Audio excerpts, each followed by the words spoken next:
basically, I guess as part of the team initiation because you have so many little rituals you got to go through. They kind of haze the athletes when they first come in to kind of earn their spot on the team. They did this thing to this young brother where they made him pay over $100,000 for for a team dinner.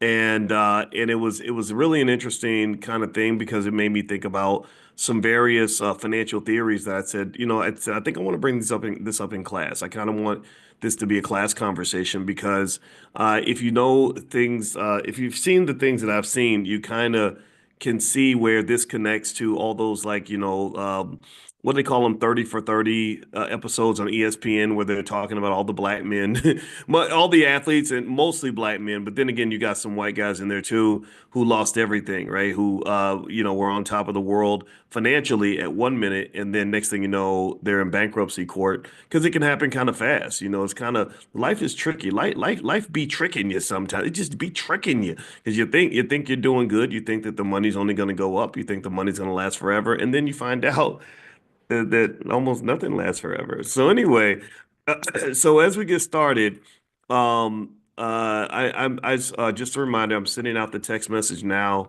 for the wake up call. Sundays are a tougher day for a lot of people because it's just kind of this day where you just have it's Sunday, right? And you're just trying to get ready to go see the Lord or something, maybe, or maybe you're gonna watch football games all day or college basketball, I guess, right now. And so usually on a typical day, we'll have over 1,000 people here. On a Sunday, the number drops a little bit, but it's still several hundred of you that come in, and I respect all of you that do come in. But I'll help you out with a little text message. So with this Terry and Arnold thing, so the first thing I want to throw out there is I was very disturbed when I saw that this athlete had spent so much money on a dinner. Not because it's not his money and his business. I think it is his money and his business. But I think that we've talked about this. We've talked about how culture is a big part of your economics. And there's a culture around being a professional athlete. And some of the culture is fine. It's about hard work, dedication, setting goals, stuff like that. But then some of it gets into things that become connected to financial irresponsibility. Like I remember seeing something where an NBA player was bragging about how he spent $100,000 at the strip club. And I'm sitting there thinking, like, why would you do that? Like, there's a concept in economics called opportunity cost. Opportunity cost. And opportunity cost is another way to describe it is what they call a shadow price. And a shadow price is the price you're paying in the shadows, the price that you don't see. It's like a economic ghost or an economic spirit that haunts you later on, where you realize that you paid a higher price than you thought you paid, right? So really, when he says I spent $100,000 at a strip club, the shadow price is the fact that he probably gave away over $1 million in black wealth because if you invest that money instead of putting it in a stripper thong, you would find that $100,000 easily in less than a generation turns into two, three, $4 million.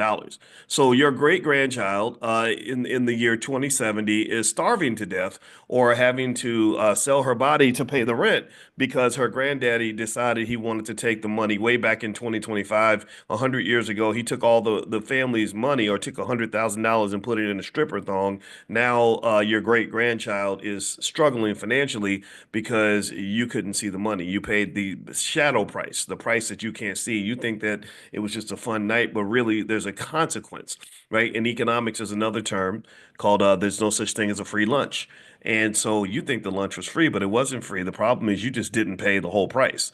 The price was paid by your children, grandchildren, and great grandchildren who have no access to generational wealth because somebody trained you to be a dumbass. Excuse my French. I'm not making fun of nobody, but I'm sorry. When I see dumbassedness, I gotta call it for what it is. I hope that that's okay.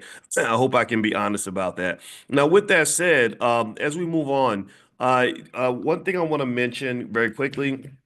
There's a couple things. Number one, as you guys know, we have a Black financial therapy department in the Black Business School. We are the first scholars to ever do this. My wife has a PhD. She's a full professor of social work, and she is a licensed therapist. She trains therapists on how to become licensed therapists. That's how much of a badass she is. And so what she does is she does every week, she does two things. Sunday nights, she does something to help you with your relationships. because we've talked about how much black wealth dies because of unhealthy relationships. So that's going to be tonight. If you want to be invited, text the word love to the phone number 87948. So pull out your phone, text the word love to 87948, and then number two.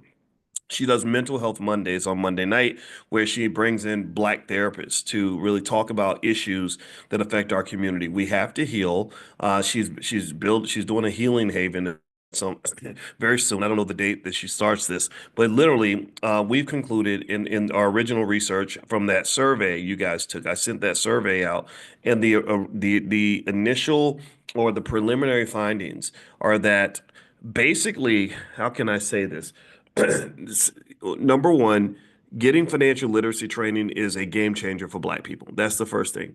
When you are introduced to basic wealth ideas, those of you that are able to do so, you execute them, and it makes a big difference in your life. Not just in terms of your financial outcomes, but also your comfort with money, just how happy you are. You're happier in general because of that. Number two, the only time that financial literacy doesn't make a big difference is when guess when when you haven't healed from your trauma. When you've been traumatized, or what happens is you're in a prison. You're kind of in a prison. That's a prison where you're locked in with your generational curses. So what happens is that you know what to do. Anybody ever go through that? Tell me if you've ever gone through this. Well, you know exactly what you need to do to fix something.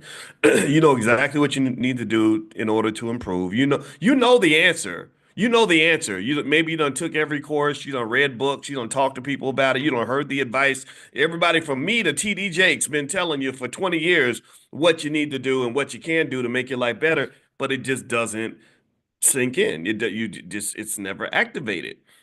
Well, that's healing people. That's part of it anyway. That's part of what will make a difference. If you have healed from your trauma, then you're not going to be incarcerated by your generational curses. You're not going to revert back to your trauma response where you're simply copying the bad habits of your mother, your father, your uncles, or your broke cousins. You're going to actually have the courage to grow, and so this is important. So healing, you got to heal, man. This is critical. So anyway, let me keep going here. So Dr. Alicia's, she's our in-house therapist, and she's got teams of therapists that are focusing on this issue. And we are the only institution that I know of that's doing original research on Black financial psychology. Harvard ain't doing it, Yale ain't doing it, Spelman ain't doing it. We're doing it. We're getting it done. So anyway, so here let's talk about this thing with this athlete. So Terrian Williams, I think that's his name. He plays for the Detroit Lions, and apparently he's good. I mean, the brother got drafted in the first round. He signed a pretty nice contract. I think they gave him $14 million or something, seven million in the signing bonus. And after that, his income per year is I want to say 1.5 to 2 million a year or something like that. Because a lot of his money gets eaten up by the signing bonus, but then he's making about 1.5 million a year after that. So first off, first thing is that if you pay all his taxes, and also, if you pay all his agents and managers and lawyers and whatever else athletes have to pay, and they even have things like called a jock tax or something, like they get taxed pretty heavily. Actually, that one meal comes out to between 6 and 10% of his annual income, his take-home pay, right? So literally, one meal, that $100,000 meal that his teammates made him pay, literally that's 10% of your take-home pay, bro. Like that's huge. That's crazy. That's a lot of money. But I get it though, right? He's like, hey, I want to fit in, I want to make friends and stuff, and I get it. I mean, but shoot, that explains why I wasn't interested in joining the fraternity. I got invited to all the fraternities, but I was like, man, y'all asking me to do all this stuff. I mean, I like you, but I don't like you that much. I'm cool hanging out with Boyce. Boyce is a great companion. Boyce don't need no friends that are gonna drain him financially and ruin my GPA and mess up my life. Like I'm good, right? But no, but I get it, right? You're playing for the Lions, you're trying to get them to like you, whatever. Okay, and this is part of the process. I think, but I'm gonna say this. I'm gonna lay this out here too. Um, hazing also is a type of abuse, right? And this would be financial abuse, in my opinion. To expect this young man to come out of his pocket and drop $102,000 on a meal. Man, don't let me play for the Detroit Lions because we're not friends anymore. I'm not doing that. We're just that's not appropriate, right? And it's really so the team should step in this abusive behavior and just say, no, no, you're not doing this. You're not going to break so you're not going to have this man in the poorhouse or have his family destitute because y'all want to be stupid. Because actually, here's another. This is true story. Um, Michael Jordan, he was a big gambler. Everybody knew that, and Michael. Even with his gambling issue, I'm gonna wonder if it's an addiction. I'm not sure. I'm not here to say that though. I'm here, and I know people that know Michael very well, so I'm not here to say any of that or speculate on that. But we know about the gambling. From what I have gathered, a lot of players went broke, including guys like Antoine Walker, partly because they were trying to compete or keep up with Michael when it came to how much money was being gambled, right? And this is a real thing. Financial peer pressure is a real thing. Right. So basically, because they're trying to impress Michael, Michael's the mentor. It's like, oh well, I want to be friends with Michael Jordan. I admire you so much, sir. I think well, you're not a very good mentor if you're training a young black man to go broke. I'm sorry, Michael. I hate saying it, but it's true. That's not a good mentor, man. Like just well, let's gamble 24 hours a day and bet $100,000 a hand and I'm going to ruin your family's generational wealth and destroy you financially. That's how I'm going to mentor you. That's not mentorship. Mentors, black men that mentor each other should be elevating each other, lifting each other up, not tearing each other down. And when I say tear each other down, I'm not talking about constructive criticism. I'm not talking about stopping them in their tracks and when they're acting like knuckleheads and saying, "No, man, that's stupid. What are you doing?" That ain't me tearing you down. That's me breaking down the situation so that you can become better when it's done. So I mentor a lot of young men. There's a lot of young men that talk to me and reach out to me about stuff, and I mentor them. And I'll break if something sounds stupid, I'll say, "Why would you do that? That doesn't make any sense to me. You can do whatever you want. I support you, but that ain't gonna put you where you want to be, right? So let's just be clear, because I've been accused of like you tearing down black men. I'm like, no, if I say that Lil Wayne or some rapper shouldn't be rapping about murdering women, that ain't me tearing nobody down. That's me saying stop that ignorant crap. I know who paid you to do that. They own you. I get it. You a slave. You got to do what the master tells you, but you don't do that. You don't run around here spreading poison in the black community and saying, "Well, it's okay because I'm getting money, yo, I'm getting money." All money ain't good money. All money ain't good money. Take it from an expert on money. All money ain't good money. Some money is poison money. Money's like water or food. All food ain't the same. All food ain't the same. A broccoli is not the same as a Reese's cup. Do you understand? All liquids ain't the same. Drinking juice or healthy fruit juice is not the same as drinking vodka. All money ain't good money. All money's not the same. So stop telling me that because you made some money that you did the right thing, that this makes sense, or that somehow because I tell you that how you made that money is not appropriate, that the shadow price is too high, that somehow I'm tearing down a black person. I'm not tearing down a black person. I'm building up the community. I'm protecting them from you. Because you coming up in here thinking that because you made money destroying something important, something sacred in the community, that somehow that's okay. No, it's not okay. I don't celebrate some of the rappers, and and there are people I know a lot of rappers. I know a lot. I told you, Killer Mike is a good friend of mine. There's a lot of other people that I know. I've been knowing them through the years, and they always say that I hate rappers. They'll be like, "Well, Doc, people think you hate rappers." I don't hate rappers. I hate ignorance. That's it. I hate racism. I hate oppression. I hate slavery. I hate backward thinking. I hate when we contribute to our own demise. That's what I hate. I don't hate you.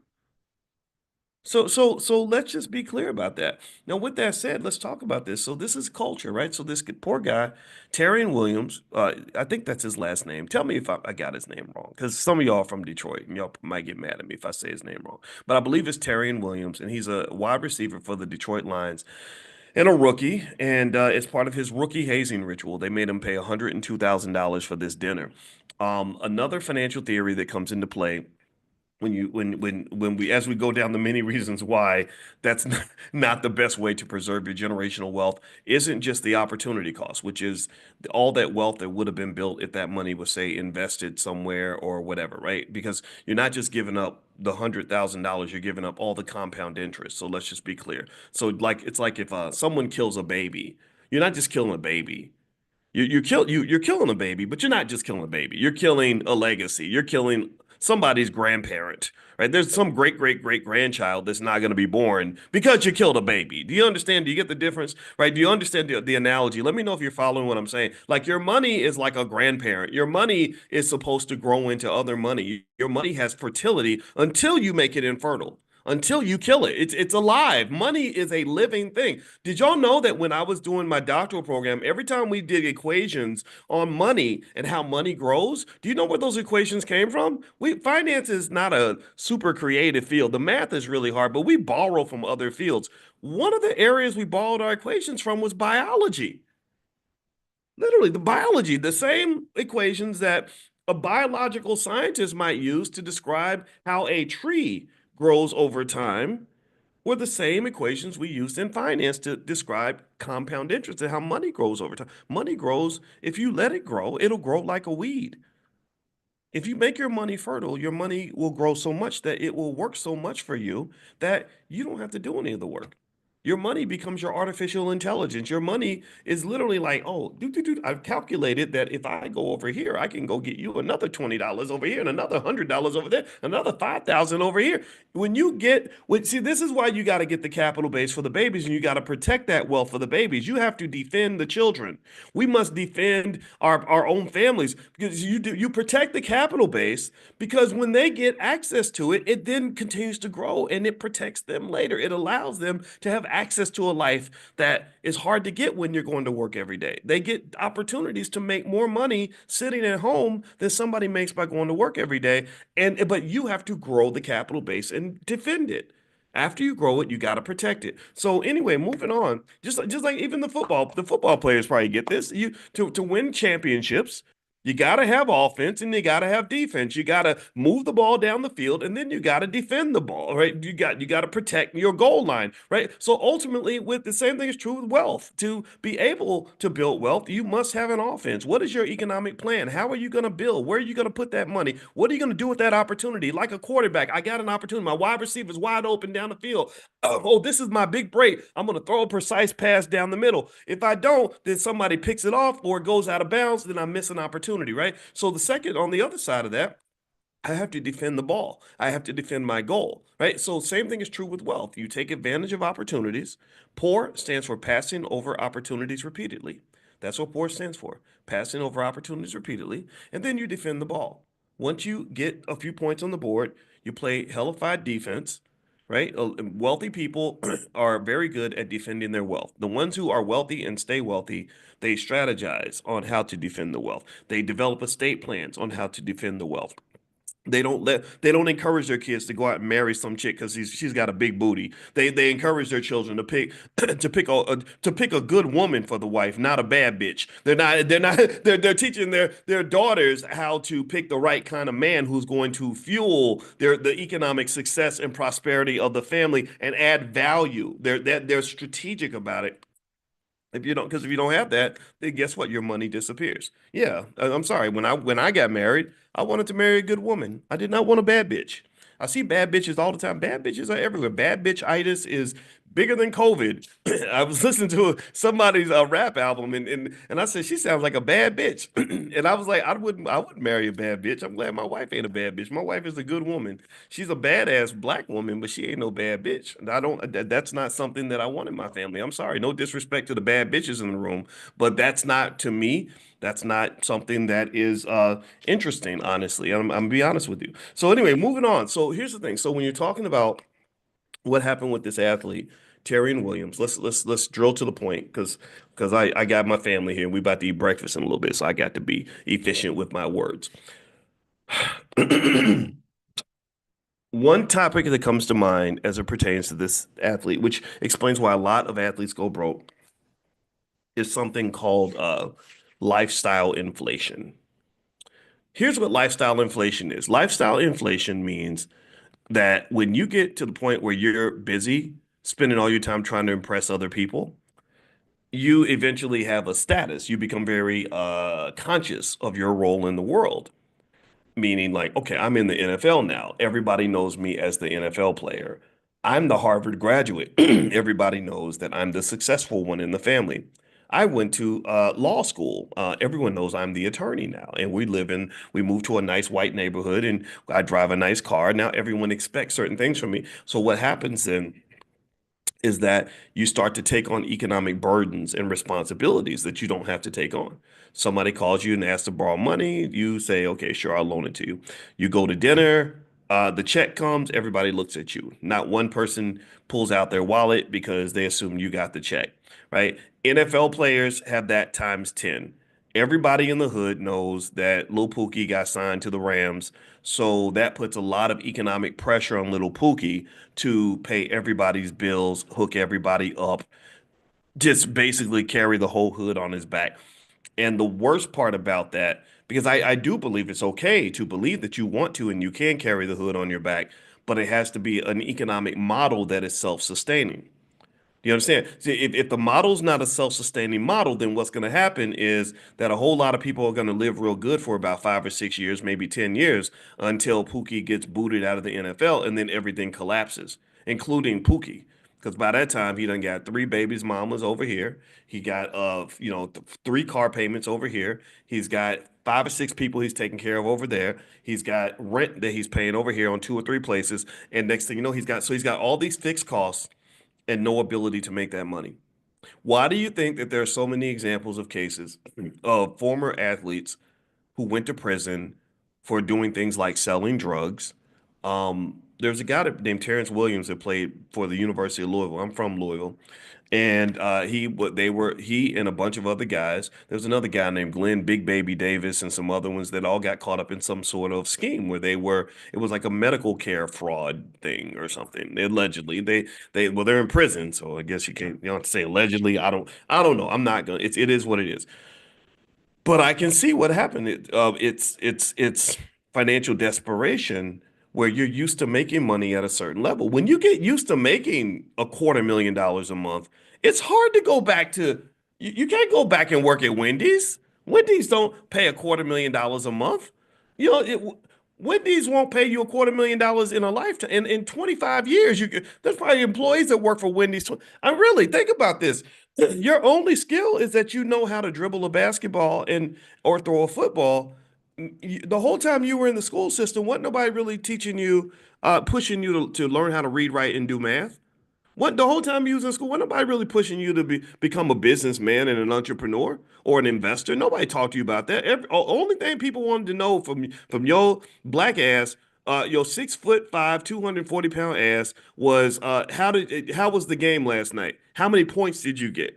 Did you score any touchdowns yesterday? That's all they cared about. So none of these people loved you. The school system didn't love you. Your own family and your own community didn't see you entirely. They did not see you for the human being you are. They saw you as this big old athlete, and that was all you're going to do, and that's all you got. And that is one of the biggest traps of all mankind. We have a child in our house who is 22 years old, who is 6'9", probably 6'9.5". Like he ain't stretching to be 6'9". He's 6'9" with his shoes off. And everywhere we go, the first thing people do, they look up and they think, or they ask, well, who do you play for? Or do you play for the Bulls? Blah, blah, blah. I'm the body. I'll stand there. I'm like, no, he don't play for nobody. He's a human being. He's more than his height. He's a genius. He's a good person. He's gonna be a great father, a great husband one day. Don't be talking. We ain't basketball and all that. That's cool, but we're human beings first. And then if he wants to be an athlete, he can be an athlete. He chose not to be, so leave him alone. Leave him. Don't be mad because you short. Leave him alone. Oh, you wait. I can't believe you wasting all that height. He ain't wasted nothing. You using your height but wasting your brain. That's worse. Because all you did, because that man, he trained you to believe that all you are is an athlete. The biggest curse I ever saw was when Vince Young, who was this extraordinary football player, he was on the cover of ESPN the magazine right after he won the NCAA championship, and he said, I was born to play quarterback for the University of Texas. I'll never forget, I saw that magazine when I was on the faculty of Syracuse, and at that moment, I felt sorry for him. I felt sorry for him. I said, man, this poor kid has been trained to believe that his only reason for existing was to serve his masters at the University of Texas. Ain't that some slavery? That's some slavery shit if I ever saw it. That's slavery. That's coming to America when the lady's like, he's like, so what do you like to do? She's like, whatever you like. So what have you done for your whole life? I've been training to serve you. And that's scary because what happens if the people that you're trained to serve don't want you no more? Like what happened in Coming to America when he said, "I'm sorry that you spent your whole life preparing to serve me, but I don't even want like you like that. I'm gonna go find a lady who ain't even thinking about me right now." Right? This is what happens to so many of us when we let other people define who we are or who our children are. So many people out there, there's so many mechanisms in place that are designed to define black boys as athletes or black boys as rappers or comedians or whatever. And no, I don't define you like that. First, I define you as a human being. Secondly, I define you more so. If I'm going to define you in a role, I'm looking at you as a father to the children. I'm looking at you as a husband to your wife. I'm looking at you as a leader in your community. And then in your spare time, if you want to go play football, go do it. In your spare time, if you want to go tell jokes to white folks and make money, I don't care, go do it. But that don't define you. That's not your purpose. Get out of here with that nonsense. Your purpose is your people. Your purpose is connected to your community. Your purpose is connected to your family. And I want you to really consider how often you have big, strong, intelligent black men who get ruined by a bad culture. And then when they're 32 years old trying to become husbands and fathers, they're not prepared for the job. They're not prepared for the job because you spend more time training to perform for massa than you spent training to perform for your family. That is racism 101. That is oppression 101. That is slavery 101. That's what that is. It's crazy to me that you spent 10,000 hours learning how to throw a football and dribble a basketball, but didn't spend 10 minutes learning how to be a good father to your kids. That's insanity, black people. That's sick. That's a mental health issue. That's white supremacy. Except we're the originators of the white supremacy. We will spend years studying how to be good at a skill that will benefit other people, but spend no time studying the skills that are going to benefit us. The skills that benefit my life and my family are what kind of dad am I? How do I talk to the kids? How do I deal with my wife and keep this family together? How do I run my business so that the people that I'm employing are able to eat good? How do I serve you every day when I'm talking to you about economics? Those are the skills that matter. Why are you spending so much time and energy trying to impress other people? And this circles back. Let's circle it back. Let's take it home because I don't want to keep y'all all day. And I got some eggs and bacon coming. So we gonna have bacon. Don't judge. I know we got Nation of Islam up in here. Don't be please. Just but y'all don't judge nobody. Actually, I like my NOI friends. They do not judge. They don't judge me. I love that by the way. I think that's really good. Anyway, let's keep going. So last point I want to make on this is that so when you look at this situation where this brother spent all this money, and I'm not here to make fun of him, so I don't want to sound harsh or anything. Um, this leads to the financial concepts that you can connect it to are one, lifestyle inflation, which is the number one reason why a lot of athletes go broke. They live above their means. Number two, herding behavior. We tend to follow the crowd. Our goal is to impress other people. The third is something that we didn't get a chance to get into as much, but survivor's guilt. A lot of you that are successful, that have good jobs, that went to school and made it out of the hood, you feel guilty because you have been convinced that all of your success was based on luck, that you were lucky and they weren't. And so because of that, you end up wanting to go and save everybody. And I'm telling on myself because that's always been my issue. It's still inside of me. I have to fight that every day. And so ultimately, I would encourage you to be thoughtful about these things and understand wealth preservation as one of the founding principles of your life. And just be really careful when it comes to what you do with your money, because believe me, the wealthier you become, the more financially successful you become, the more you're going to run into people and entities around you that are going to do everything they can to make sure you're broke. Okay. So before I go, a couple things. Number one, make sure you're on the text list for this class. If you're not on the text list yet, text the word morning, MORNING, to the phone number 87948. Text morning to 87948. Number two, I with my book, The 10 Commandments of Black Economic Power, I told you it's an Amazon bestseller. It's the number one book in the public finance category, actually, right now. If you go look it up, it's ranked number one. So thank you to all of you who bought. You guys bought thousands of copies recently, and it's been amazing. And I signed them all. My hands are tired from signing books, but I'll sign all day because that's a small price to pay to participate in all of this, and it's an honor.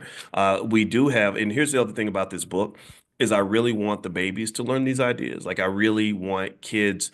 That's the secret. That's your secret weapon. And it isn't just us and what we're doing. The secret weapon is planting the seeds in the kids as early as possible. You must take control of them uh, before the world does, right? So because this is our turf, this is our home field. We got home field advantage when it comes to the kids until the world grabs onto them. You have to instill values in them so that when they go out in the world and they accomplish things and see things, they might observe those things, but they're always going to want to bring it back home. They're always going to want to come back home. This is how the Chinese became the most dominant economic power on the planet, or at least second to the United States. Is their plan was they said, no matter what you do in the world, we need you coming back to China. We need you to put it back in China. China first, China first, China first. So in this space, we're black first, black first, black first. So long story short, we have flashcards that I made that go with this book. These 10 Commandments of Black Economic Power flashcards cover the principles from the book. Work. We got parents working with their kids, and the kids are 4 years old, 3, 4 years old. And what happens, and here's the thing: when your child goes through these flashcards for this book, they're going to have a financial literacy level that exceeds the average college educated adult. They're going to know more about black wealth than 98% of all black people. That's what this book was designed. It was written for us, period, nobody else. So anyway, long story short, the price of the flashcards is $40. So what we've done is I reduced the price again, as in sort of in connection with what we talked about earlier with the Black Wealth Ambassadors program. You can literally buy them for $12. We only have a few hundred boxes available now, but we can order more, but that's the deal, right? So if you and here's the thing: you can of course use them for your children, right? If you want to.